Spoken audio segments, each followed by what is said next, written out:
Michael Jordan. The name alone means greatness. 6 championships, endless highlights, and a mindset that changed basketball forever. But here's the question few people dare to ask. Was Michael Jordan actually a bad teammate? Was his obsession with winning so strong that it hurt the people around him? Did his drive to be the best sometimes cross the line into bullying? Or was that intensity exactly what made him, and everyone around him, great? In this video, we're diving deep into the other side of Jordan.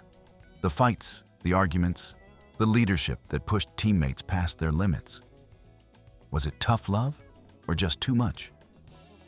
Stick around, because this story isn't about stats. It's about what greatness costs. If you love real sports stories told with honesty, make sure to hit that like button, subscribe to G.O.A.T Report, and turn on the bell so you never miss a deep dive like this one. 1. The man who demanded perfection. Michael Jordan believed in one thing above all: winning at any cost. From his early days with the Chicago Bulls, he set a standard so high that few could match it. For Jordan, it wasn't just about talent. It was about effort, attitude, and obsession.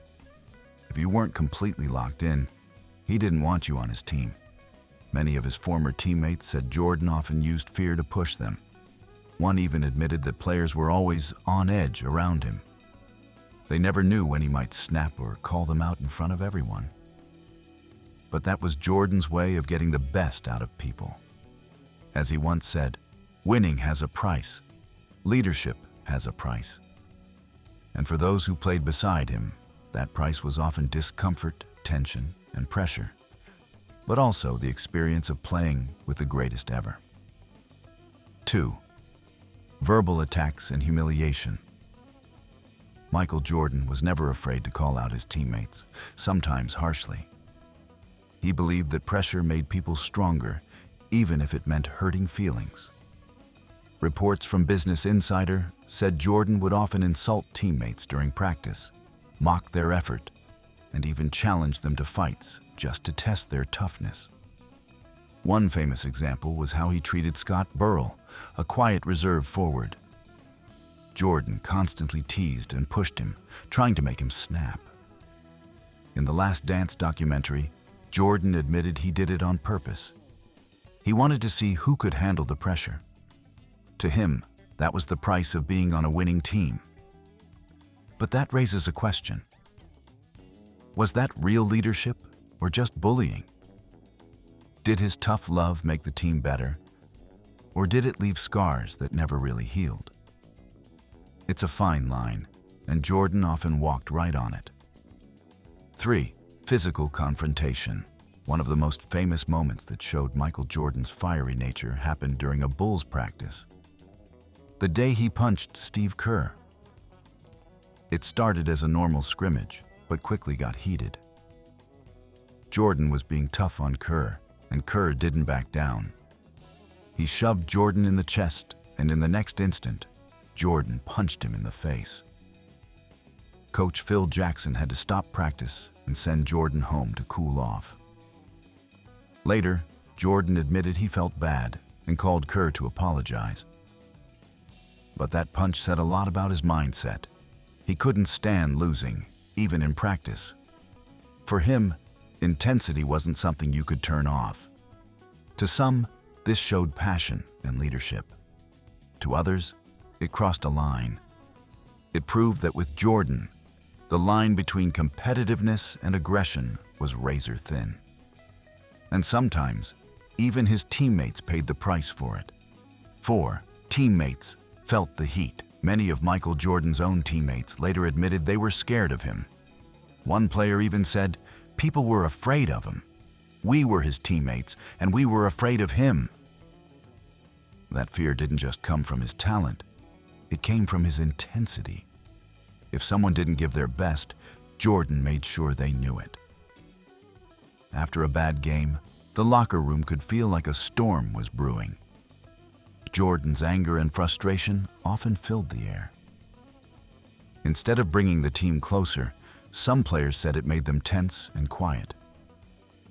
They didn't want to say the wrong thing or make another mistake. The Chicago Bulls won championships under Jordan's leadership, no doubt. But behind those trophies were real human emotions, anxiety, pressure, and strained friendships. His way worked on the scoreboard, but for some teammates, it left emotional scars that lasted long after the final buzzer. 5. Rival teammate speaks out. Scottie Pippen, one of Michael Jordan's greatest teammates, later said that Jordan was horrible to play with. According to Pippen, especially in Jordan's early years, his style was too focused on himself. Too many one-on-one plays and bad shot choices. At first, it didn't feel like teamwork. It felt like everyone was watching Jordan try to win on his own. Coming from someone who shared 6 championships with him, Pippen's words carry weight. He saw both sides of Jordan, the unstoppable competitor and the difficult teammate. His comments make people wonder, does being great excuse being harsh? Jordan's drive to win made him a legend, but it also created tension within the team. For some players, his leadership felt more like pressure than inspiration. Pippen's honesty reminds us that even the best partnerships can struggle when one person's hunger for victory overshadows everything else. 6. The defense of MJ. Of course, not everyone saw Michael Jordan as a bad teammate. Some people, like former All-Star Gilbert Arenas, defended him. Arenas said that Jordan didn't have the strongest supporting cast in his early years, so his intense attitude came from having to carry the team on his back. He wasn't just being harsh for no reason. He was trying to push everyone to meet the same level of commitment he gave every night. Those who defend Jordan believe his style was necessary.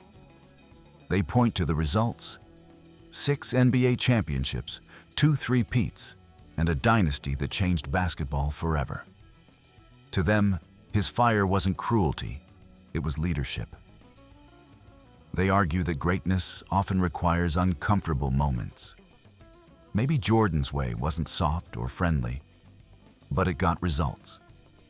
And in the world of professional sports, results often matter more than feelings, especially when the goal is to win it all. 7. The fine line. Between motivation, the big question with Michael Jordan isn't whether he was competitive.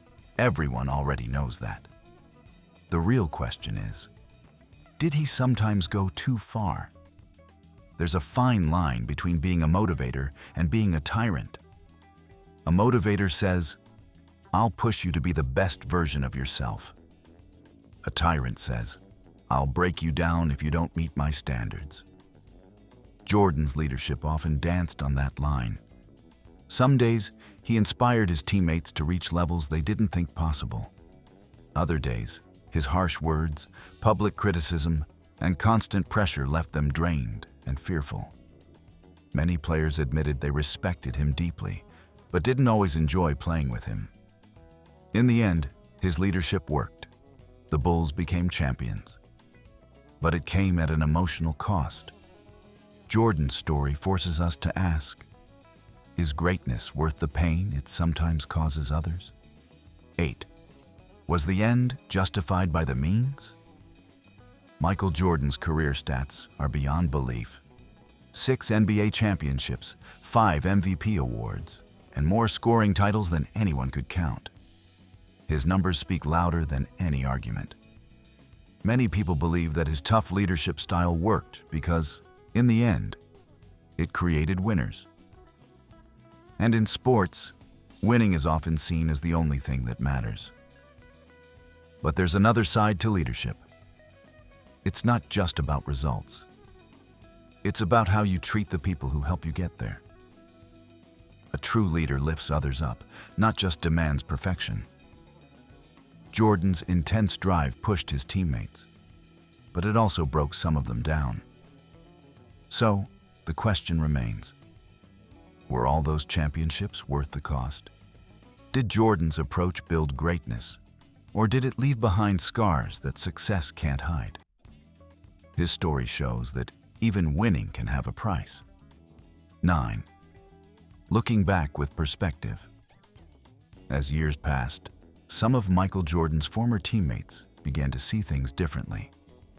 Time has a way of changing how people remember tough moments. Steve Kerr, the same player who once fought with Jordan in practice, later said that Jordan's methods made perfect sense. He understood that behind the yelling and punches was a deep desire to win. Others, like Will Perdue, were more blunt. He called Jordan an a-hole, but quickly added, "I think back, he was a hell of a teammate." That's the strange balance of Jordan's legacy. He could be harsh, even cruel at times, but his passion was undeniable. Most of his teammates seemed to share one feeling: respect. They didn't always enjoy playing with him, but they couldn't deny the results. Jordan's fire burned everyone around him, but it also lit the path to greatness. 10. What this means for modern leadership. Michael Jordan's story isn't just about basketball. It's about leadership and the price of excellence. His high standards pushed himself and teammates to greatness, creating champions. But leadership isn't only about results. Empathy matters too. Fear can drive performance, but it can also break trust and strain relationships. True leaders lift people up while demanding their best. Jordan's style worked. He won 6 championships, but it came at a cost. His story shows that success can come with sacrifices, and understanding those costs is key to learning what real leadership truly means. Was Michael Jordan really a bad teammate? The truth isn't simple. Some say yes, he crossed the line more than once. Others say no, he just wanted to win, no matter what it took. Jordan wasn't the kind of teammate who made you feel comfortable. He made you feel pressure. The pressure to be your best every single day. He yelled, he pushed, he fought. But he also lifted those around him to levels they didn't even know they could reach. He built champions. He created a culture of greatness. But that same fire also burned bridges, caused pain, and left scars that never fully healed.